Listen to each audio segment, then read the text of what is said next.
So, hi guys, welcome back or welcome to the channel, The Alternative Nurse, your guide to endless nursing opportunities beyond bedside. And today we have Laura with us. So, Laura, hi, great to have Hi, you. thanks for having me. Yeah, so tell us a little bit about yourself and what you're doing. Well, right now I currently work for a pharmaceutical company as a sales rep. So I am, as you guys know, a nurse by trade. I graduated with my associate's degree in nursing in 2016. So I started working as a bedside nurse, went into cardiology, started working at a step down cardiac floor, which, coming out of nursing school, everybody goes med surge, step down. And so I worked there where I am originally from New Orleans. So I was working in New Orleans as a cardiac nurse, where I met my now husband who was in the military. He just retired from the military, who was living in Hawaii at the time. So we did a little bit of long distance, and then I moved out to Hawaii and saw that as an opportunity to change specialty. So I kind of went into more critical care role, but still at the bedside and still doing shift work and making a difference in patients' lives, and loving it as a young 20-something nurse. And after living in Hawaii, we now live in Huntsville, Alabama. So we got stationed out here in Huntsville, and right before COVID. So we came out here in October of 2019, where I switched specialties again. I've been a nurse for 5 years. I'm kind of getting a little burnt out. You go from med surge to critical care, and then you're just like, okay, I need a break. So I came to when we moved to Huntsville, I moved into PACU, so the recovery room post anesthesia care unit, which was actually it was a good it was a good position. It was the biggest thing that happened, though. The biggest catalyst of the change that happened in my life really was COVID. I was working in the recovery room of a hospital who did like a lot of orthopedic surgeries. So we essentially stopped doing surgeries. It wasn't like we were doing uh, most of the surgeries were elective surgeries. It was a lot of orthopedic stuff. So I essentially had no job, and I, like a lot of not just nurses but people all over the country, I took COVID as a opportunity to do something 100% total 180, do something totally different. And so I said, I can't be at the bedside anymore. I took a COVID contract, a travel nurse contract, to kind of bridge the gap while I didn't have a job during COVID. And, working on a COVID floor in a COVID unit is in New Orleans, which was one of the biggest hotspots. It was very just, how COVID was. It was draining. It was, emotionally, physically. And so I used COVID as an opportunity to really do a total 180. During COVID, you came back to your parents, to your hometown, right? I did. So I still had my house out there that I was renting out to some people that had just moved out. So I had an empty house, and I brought a mattress, my dog, one pot, one pan, a coffee maker, a fork, a spoon, a knife, and a coffee cup. Like, that was it. And I camped out at my house. And, I wanted to be close to family. My mom and I brought my dog with me. So my mom and I would, like, walk our dogs on other sides of the street from each other, just so we could hang out, on the other side of the street and Yeah, walk the dogs. COVID was a crazy time. Yeah, yes, yes, yes. So, and when you go to nursing school, and when you get out into the world of nursing, especially if you go to the hospital setting, the biggest thing that people tell you is, nurse practitioner or nurse anesthetist. You go into the hospital, you work with a lot of, like, these APRNs, these nurse practitioners that are, like PA level, like just mid-level providers. And so you start seeing well, there's other opportunity out there, but at least the only thing that I knew of was nurse practitioner or CRNA. So you start thinking about this kind of thing. Do I want to go back to school? Do I really want to do all, and at this point I had gone back and got my bachelor's. I went back online and, it took me 3 years, did 2 classes at a time just to get my bachelor's. So at this point, it was really like a turning point with COVID. And my mom was in pharmaceutical sales for a long time. She still is. And, she said, just give it a try. You can talk to people. You can, you just start applying for places, use what you know and use what, how you can speak to physicians and just try. And so I said, okay, I'll try. And when I tell you, it was a learning curve. It was a learning curve to go from specifically like a nursing, trying to apply for a job as a nurse, to trying to apply for a job on the business side of stuff is, was a learning curve. It really was. And that's a big reason why I wanted to, why I agreed to come on and come talk to you about it, because it's not just black and white. It's not just, when I tell people, oh yeah, I work for Pharma, I'm in pharmaceutical sales now. They're like, oh great, who do you work for? Where can I go? I'm like, it's not like, it's not like going to a hospital and saying, oh, I want to work on this unit. Here's my, my resume. It's not like that at all. Yeah. So before we get into the actual tips that you did tell me, and some of them were pretty, like I didn't even think about them. We'll get to there a little bit later. First, tell me a little bit about your job. Like, how is your day to day? What do you do? So people that are listening can think, okay, I can imagine myself doing that, or no, it's not for me. Right. And sometimes it's not. Sometimes sales is not for everybody. It's really not.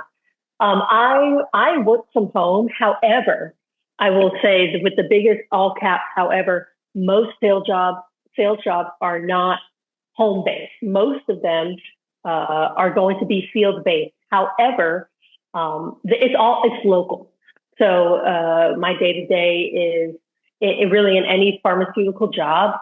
The bottom line of any pharmaceutical job is education, education, education. So you work for any sort of company.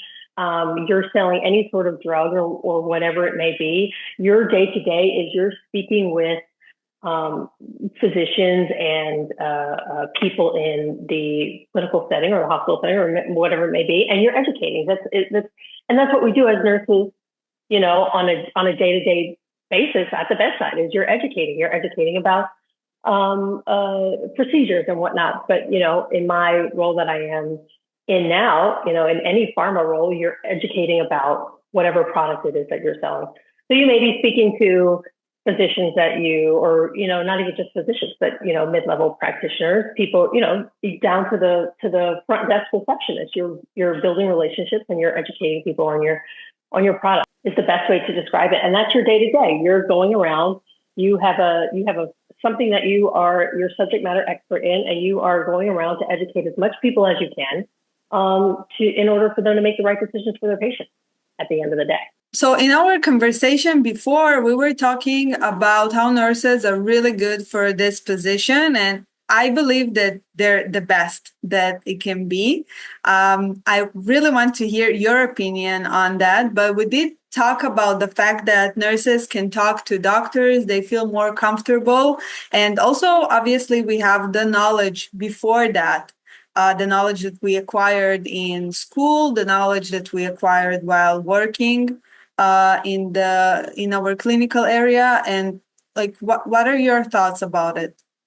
Well, definitely in terms of having those conversations with healthcare professionals, when you're having that clinical conversation, I don't know if I would say the best, but I definitely feel very comfortable having those conversations. I feel, excited because I like that down to the cellular nitty gritty, physiological level of how something works, whether it's a drug, an intervention, a surgery, whatever it may be. I like to have those conversations. I like that, it feels less like a job then then a teaching moment, like I'm having a conversation with a physician that trusts me to know what I'm talking about because I have 8 years of nursing experience behind me, so it has never done anything besides help me being a nurse in terms of if I, applying for jobs or speaking about, my products or whatever it may be. Being a nurse only helps. It only helps because you have that understanding. You have that, you're able to confidently speak about things that you know about, right? So if you're a nurse that's been, working on a transplant floor and you want to go work for a company that sells transplant drugs, oh my gosh, they're going to love if you've been a nurse on a transplant floor because you can have those conversations uh, eloquently and professionally, and they trust you to be able to have those conversations. So it definitely helps, and I love having my little Laura Jackson RN BSN, on my email signatures for every email that I send out in my day to day job. Like it's great, and people like it for sure. That's perfect. So I think that this will be a good time for you to tell me those great tips you have for people that do want to go into the pharma industry and they feel intrigued. And let's start off with listing your skills because you were saying before that applying for a job in the pharma industry is not like going to a hospital and saying, okay, well, I want to work as a nurse here. So, how do you change your resume? How do you tweak everything to actually list the skills that you think they are relevant? Yeah, and you know what, Dana, that was one of the biggest learning curves for me. My first, couple of applications that I was throwing out to when I first started applying to these places, back in 2020, and oh my gosh, my resume was just terrible. And it wasn't terrible. It wasn't tailored. You guys really have to tailor your resume to the job that you want to get, right? So, if you're going to go apply to some sort of pharmaceutical company, they do not care that you know how to do a sterile dressing change. They don't, not that they don't care. I won't say they don't care, but, it's very impressive, that you're a nurse and, but it's the business side of things. So they want to know, did you hold any leadership positions on your unit? Did you implement change? Did you implement change on the unit that benefited either patients or staff? Did you save the hospital money? Did you make the hospital money? Did you, what did you do on your day to day life, your day to day shift, going above and beyond your patient care to really help the unit, to really help the hospital? That's the biggest thing is going from a skills-based resume to, I always say, quantify your resume, have numbers in there, put your leadership roles that you've been in, really when you're applying for these jobs, really look at the job description on these, whether it's LinkedIn or Career Builder or whatever it may be, wherever you're looking for jobs at, really look at the job description and tailor your resume to fit the job description instead of just putting where you graduated college, where did you work, what kind of unit it was, whether it was critical care or not. They want to know. They want you to get down into it. They want to know you. So if let's say I'm a nurse and I only worked med surge, I don't know, like 3 or 4 years, and I don't know if I have any of those skills or if I implemented any change or did any leadership role. So, but I really want to get into the pharma industry. So, what do you recommend that I can do? So the biggest advice that I give to people is if you're uncomfortable making a large change, like I worked cardiac. My first job was in a sort of cardiac role, going from bedside to the business side.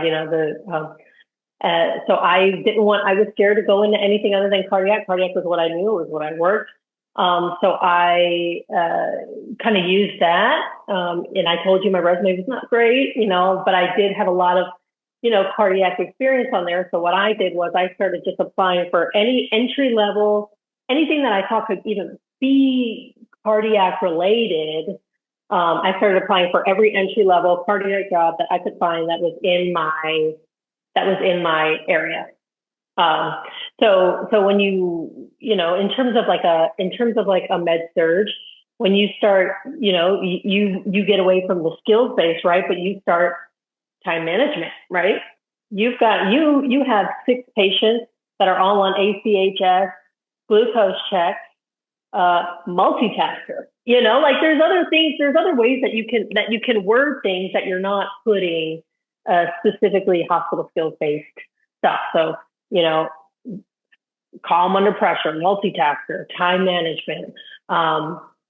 Even if you've never been a charge nurse, if you've been, a preceptor, you can mentor, precepting, leadership roles. There's so many other things that you can do that are not lies, they're not false, but they're not, you're not putting blood sugar checks, so there's other ways that you can, high stress environment, going above and beyond, you've staying until the job is done. If you have something that's, popping off on the unit at 6 p.m., you're not going to get out of there right at 7. If you're calling a rapid response at 6:30, you're going to stay. So you're showing your dedication. There's things that you can kind of tweak and twerk and do what you can do in terms of your resume.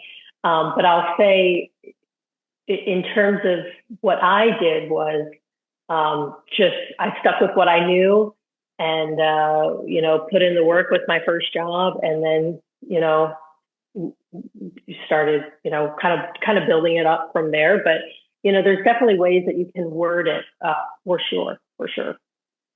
That's really good ideas. And also, I believe that like pharma industry is mostly about getting in, and then you can go up and do other jobs, or even if it's a big company, you can work your way up the Right. company. Well, and a lot of these companies have different arms, right? So most companies have a renal division, a cardiac division. Some people do transplant. Some people do, it's so that you don't have to stay within the same. And sometimes you want to. I mean, it's up to you. But you're right.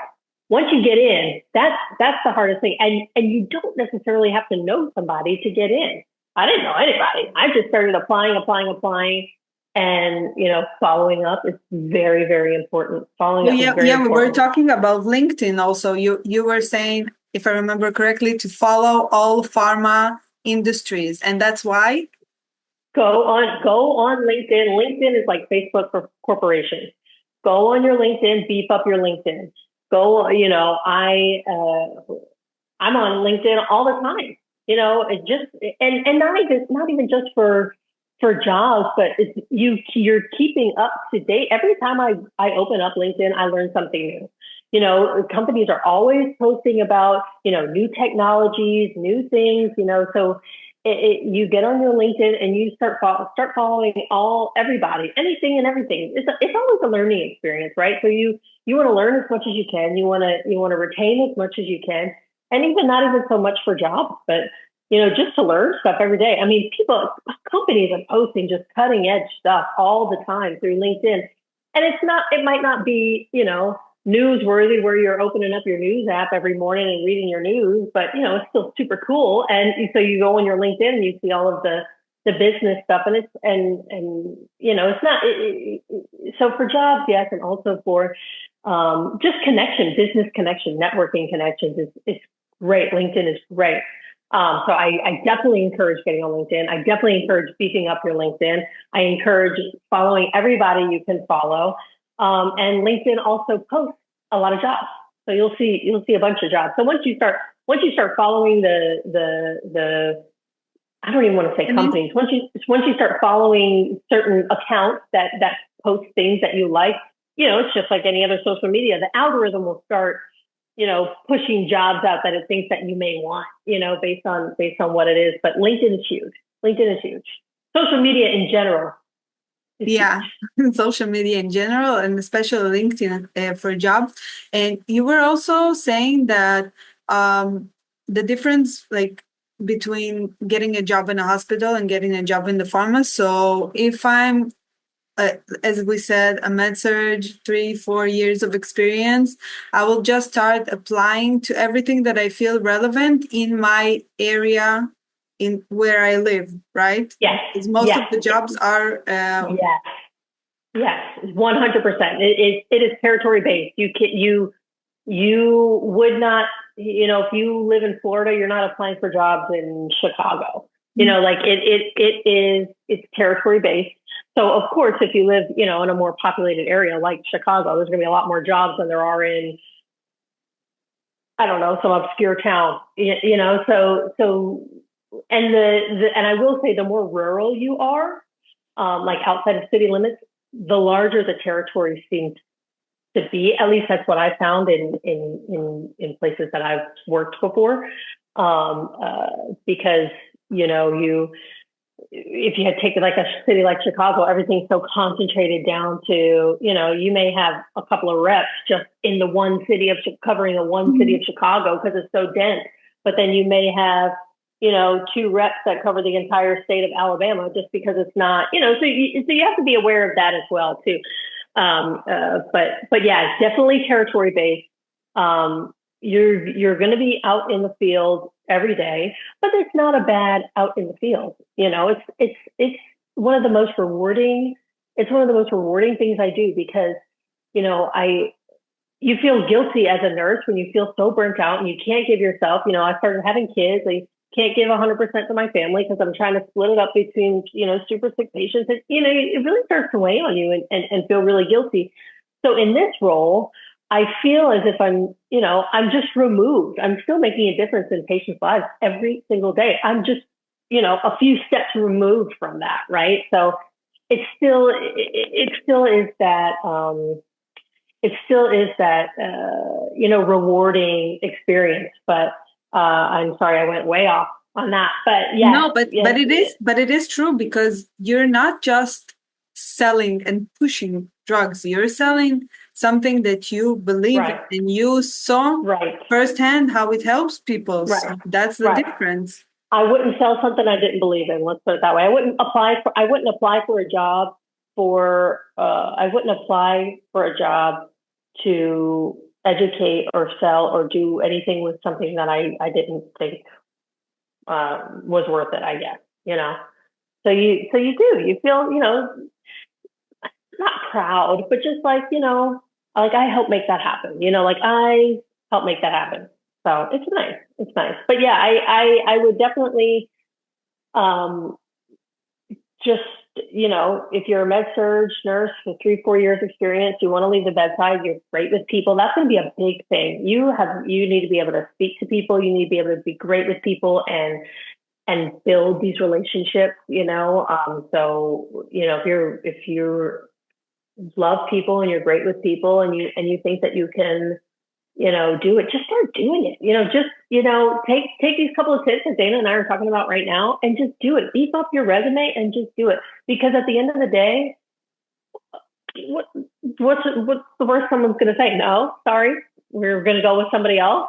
Okay. And you will probably hear some no's along the way. Oh So my yeah, be goodness. ready for it. Oh Um, my goodness. Be ready for the no's and just don't take it personally. Which yeah. I think that nurses don't either, right? Because the stuff that you deal with every day on a day-to-day basis as a nurse, I mean, you just let it roll off your back. You got to. You just got to keep going, keep going. There was also another tip that you mentioned about social media. Yes, yes, yes. Say, You guys, get off of social media.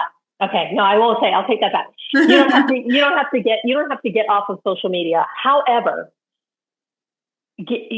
every place that you're going to work for, potentially work for, even the hospitals, every hospital has a social media policy. Every unit has a social media policy. If you're posting TikToks in your uniform with your badge on in the nursing station, you're going to get fired. Stop posting stuff on social media. And I'll tell you that is the quickest way when you're applying for jobs, the fastest way to get your resume pulled out of the stack and into the trash can is social media. You have to be smart about it. If you have a public page, there's nothing saying you can't have a public page. I'm highly advised against it. Highly advised against it. Put everything on private. You know, treat your social media like you're friends with your grandma on social media. And if you would do some of the things on social media with being friends on your grandma, then I can't help you. But you know, even if you think something is funny, or even if you think, and you got to be careful about what your friends post on your page, right? So if your friend thinks something's funny and posts on your page and it's wildly inappropriate, if you are not lining up with company culture, and it's not just pharma, it's everywhere, right? Hospitals included. Even if you go to school, if you got a kid in high school and they're posting stuff on their social media page and whatnot, you can get in trouble for that kind of stuff. It is the easiest way to be taken out of the running, and it's also the easiest way to, it's unnecessary. It's an easy way to unnecessarily get taken out of the running for something, right? So put everything on. Be smart with your social media. Don't be posting inappropriate things.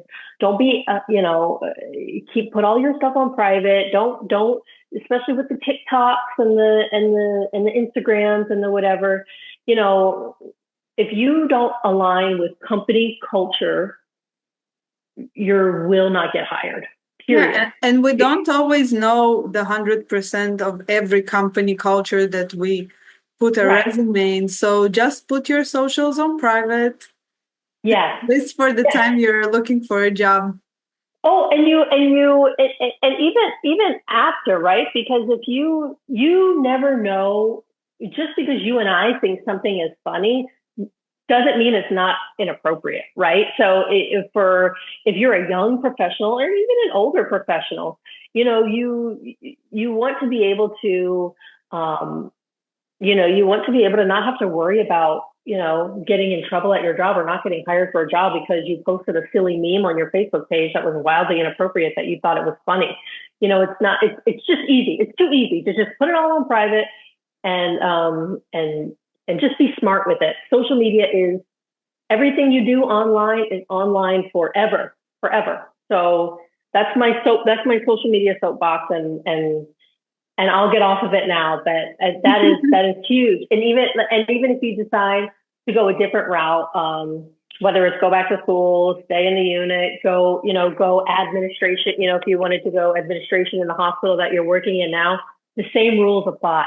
If you want to go from charge nurse to unit director to director of nursing in the hospital, the first thing they're going to do is start looking at your Facebook page and your Instagram page. And, if you're being inappropriate in a public forum online, you're not reflecting well on the company or the hospital. And that at the end of the day is huge. Yeah. So put it on private. Don't post any stupid things. Which you shouldn't anyway. Just saying, right?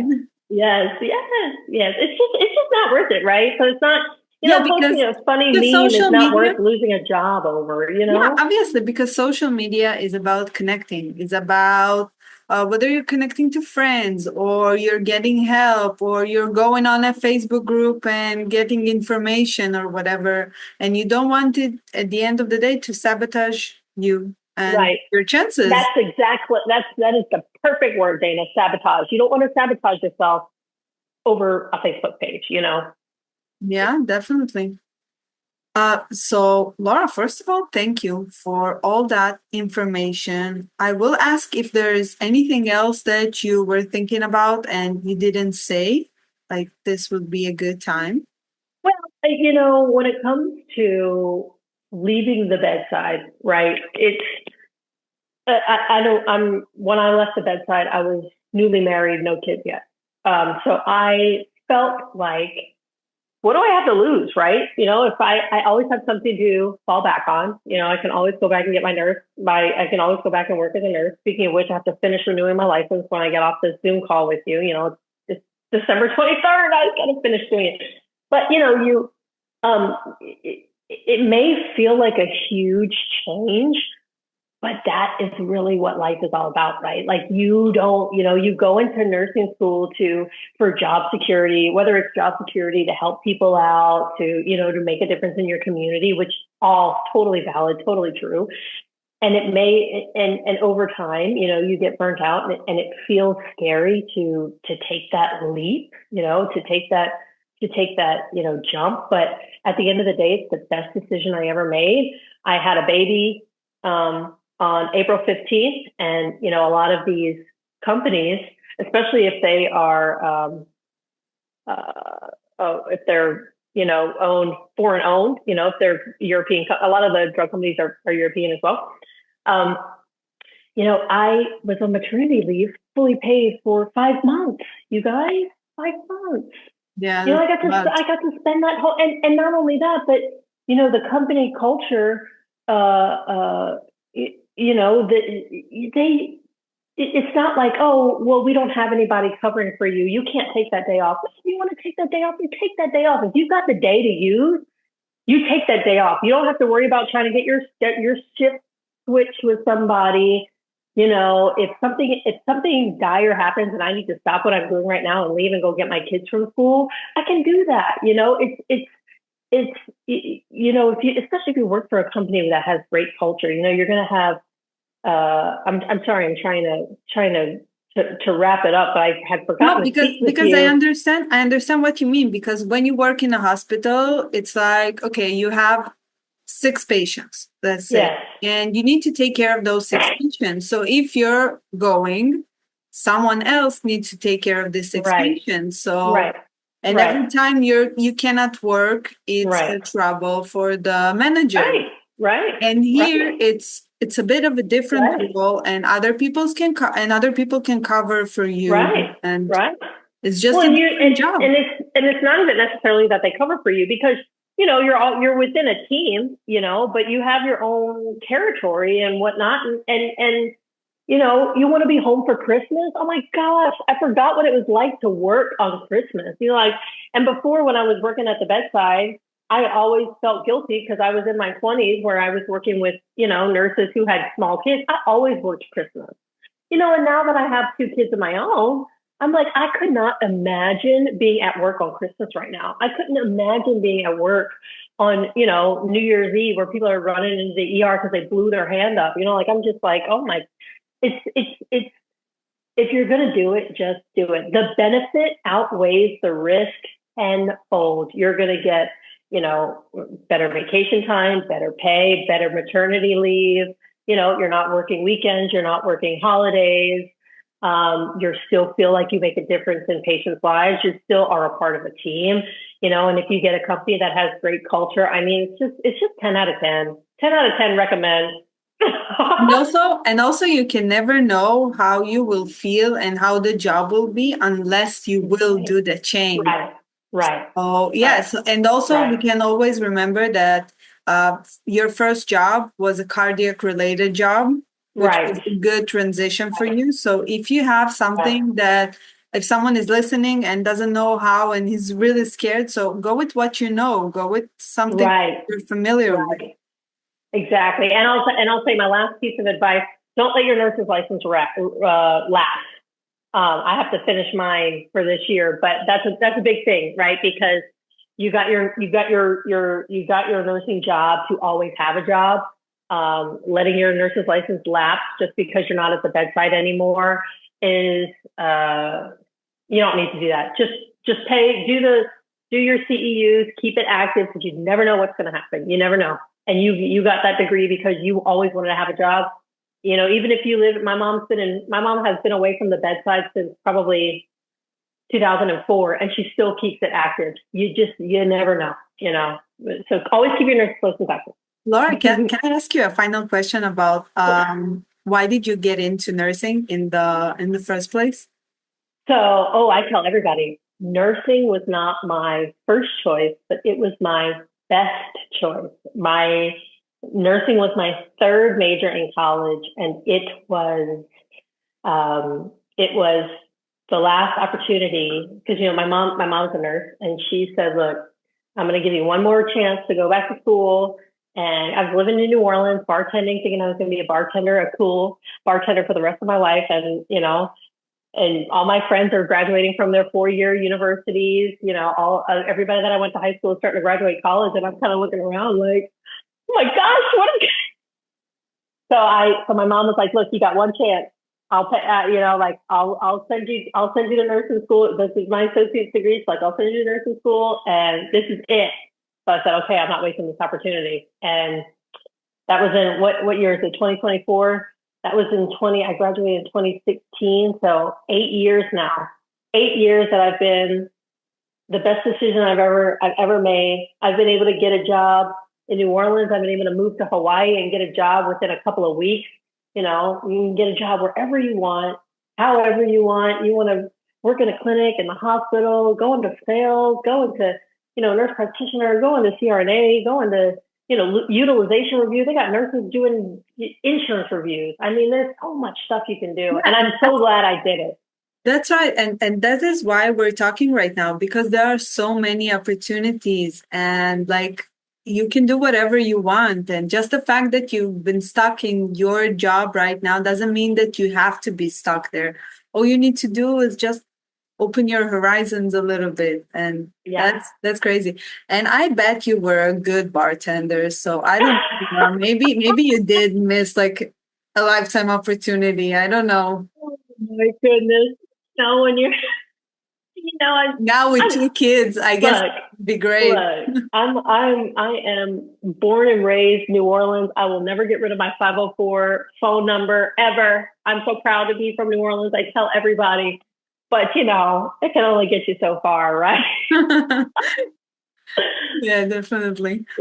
Yeah. Well, Laura, thank you so much. It was such a treat and very, very interesting conversation. And Yeah. really hope that it helps and will help a lot of people. And thank you and Merry Christmas. Merry Christmas. Now I need to go do my CEUs.